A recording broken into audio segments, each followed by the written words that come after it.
Indonesia sendiri ada apa istilahnya para relawan untuk ikut berjian di dalam sana tidak? Oh gitu ya. Assalamualaikum warahmatullahi wabarakatuh. Siap daftar Mas ya. Baik, peserta baru yang pertama dari Bapak yang ada di depan. Kenapa sih ada sama dan belum slot? Kemudian yang tadi saya lupa kesempatan yang namanya menanyakan tentang berapa sih ada juga yang masih pertama masih ada yang selama kuliah jadi memakai pendidikan kemanusiaan. Kemudian yang kedua ada sih pengiriman relawan di sana. Silakan Ustaz.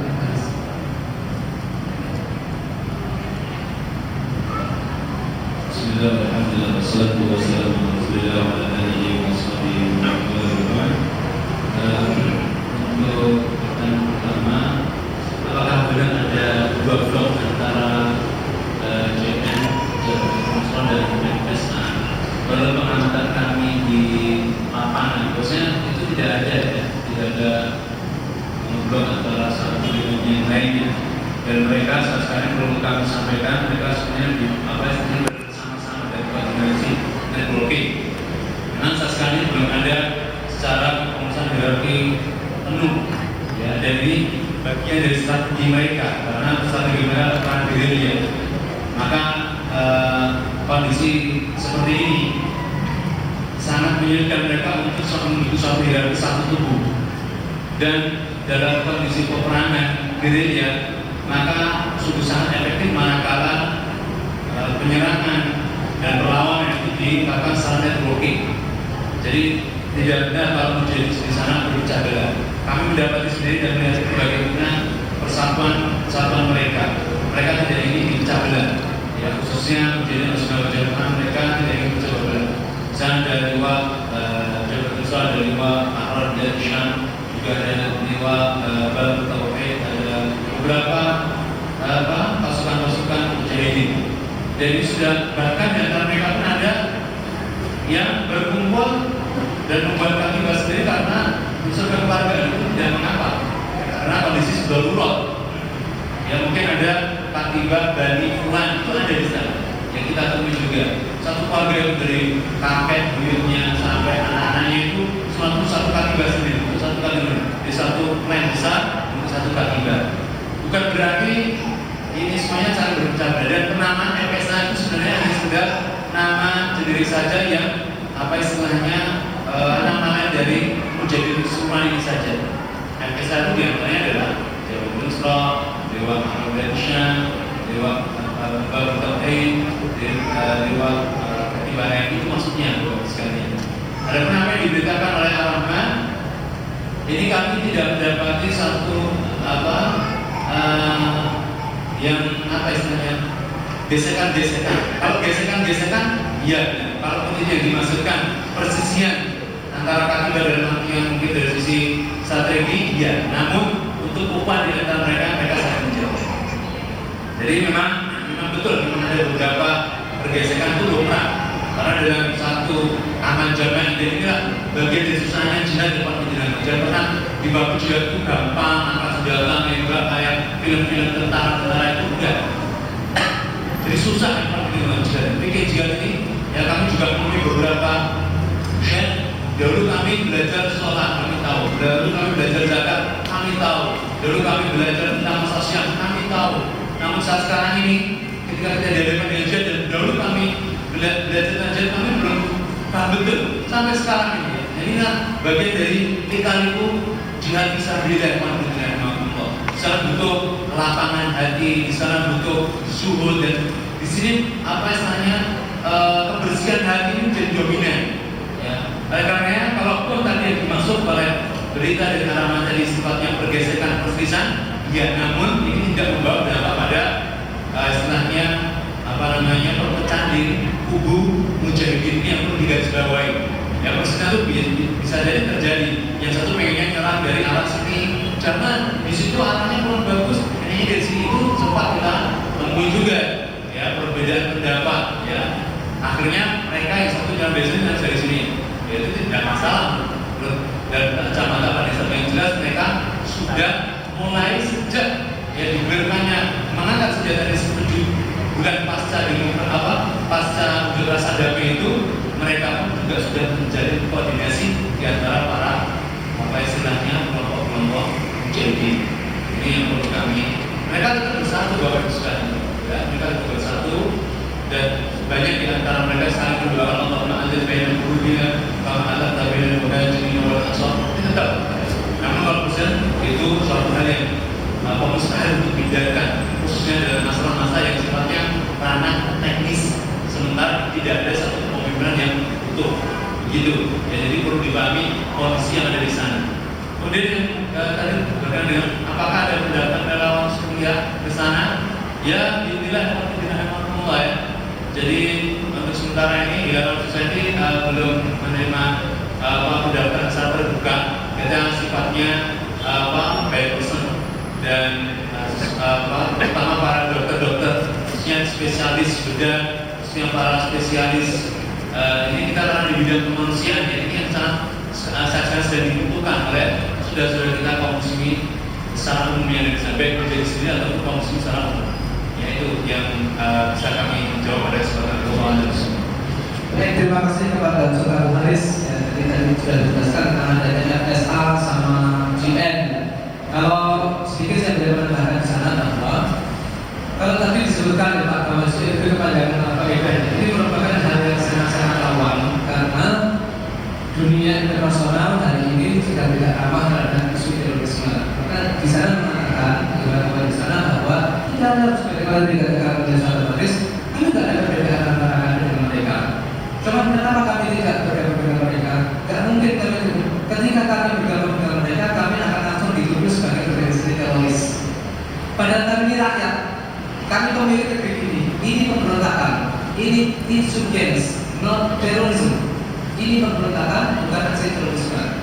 Kalau kami bergabung dengan mereka secara struktur, kami dipatahkan. Ini apa namanya keterangan dari orang yang pernah saya temui di sana. Kemudian di soal masalah relawan, sebenarnya saya boleh menandakan di dalam Society memang membuka relawan, tapi hanya khusus untuk praktisi, medis dan penerjemah.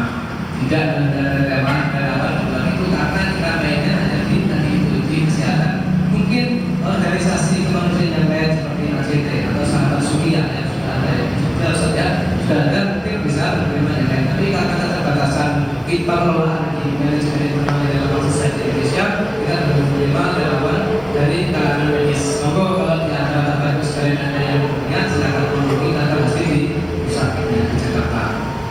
Tinggal satu pertanyaan yang Ewan yang tadi belum terjawab soal masalah banyak ulama yang menggambarkan demokrasi liberalisme, tapi mereka tidak beralih kepada Suriah. Ini fenomena sebabnya apa Ustaz? Barangkali Ustaz Marlozi selaku pengamat BPS bisa menjawab. Bismillahirrahmanirrahim.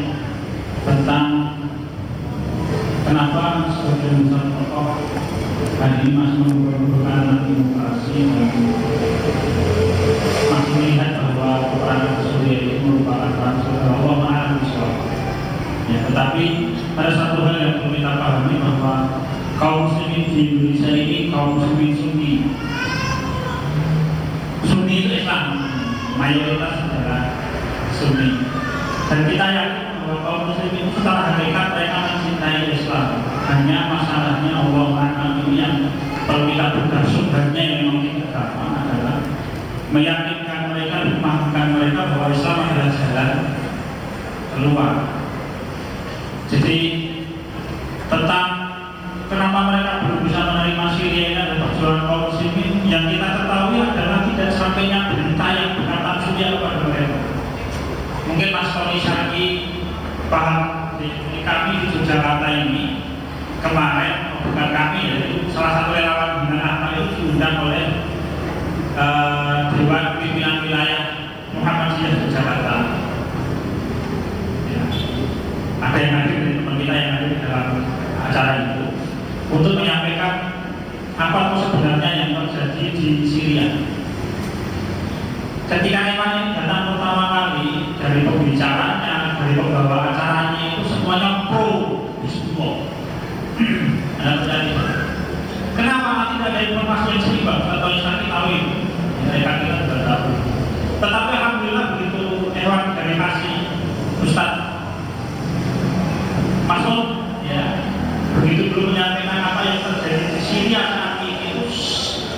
berubah pandangan mereka total. Jadi betul-betul hari ini kaum muslimin tidak paham, kita yakin informasi yang sampai kepada mereka adalah informasi yang tidak tepat. Informasi dari orang-orang yang tidak suka dengan perkembangan Islam, informasi yang tidak dari media sekuler itu adalah jelas yang jangankan dari media sekuler, dari medianya kaum muslimin, tapi dia masih perintahnya yang dibacakan oleh beliau sallallahu alaihi wasallam. Ijazah masuk bilang baca bayang hari ini tidak ada keseimbangan media, itu harus kita bersama-sama. Kenapa Yalah Konstitusi punya media informasi meskipun terbatas di dunia maya, kita belum punya kemampuan yang lain.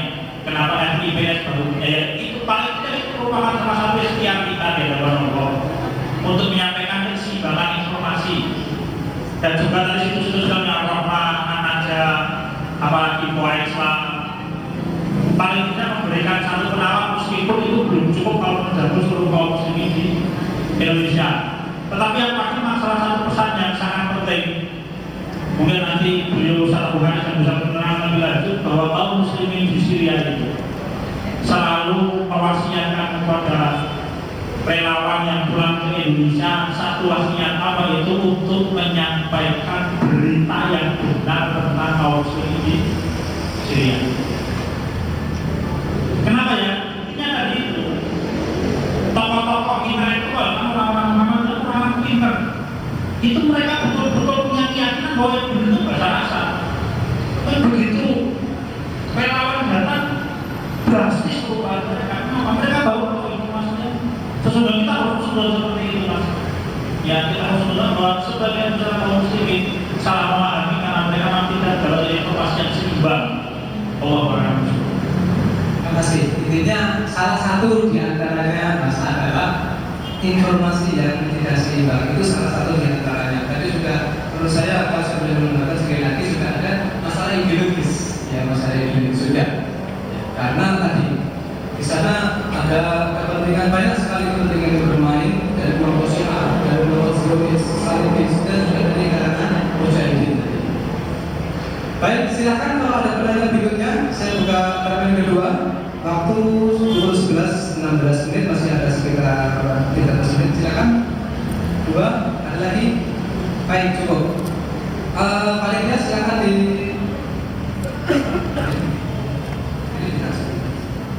Silakan Mas yang pakai jaket. Ya, sebaiknya mengenalkan diri Mas ya. Nanti pertanyaan ke siapa? Namanya siapa? Silakan. Assalamualaikum warahmatullahi wabarakatuh. Waalaikumsalam warahmatullahi wabarakatuh. Nama saya Muhammad. Saya ingin bertanya, kalau tadi disampaikan bahwa Hizbullah dan juga Bashar Assad itu salah satu pengikut dari Syiah. Nah, jika diperbandingkan dengan perkembangan Syiah di dunia, terutama di Indonesia sendiri, yang mungkin secara sejarah itu banyak sekali para pejuang-pejuang kemerdekaan dan juga orang-orang terdahulu di Indonesia ini yang menganut Syiah, dan sampai saat ini juga mereka meyakini dan mereka terus bermigrasi sampai ke daerah-daerah di pelosok Indonesia dan masih mungkin ya memegang teguh kekauman mereka, kesyiahan mereka. Nah, yang ingin saya tanyakan, apakah jika Syiah yang masuk atau berpengaruh di Indonesia ini nanti kedepannya akan berkuasa atau semakin memiliki kekuatan yang besar, semakin menjadi yang berkuasa seperti itu, apakah nanti akan terjadi hal yang sama seperti di Syria atau di daerah-daerah Islam yang mungkin berkembang?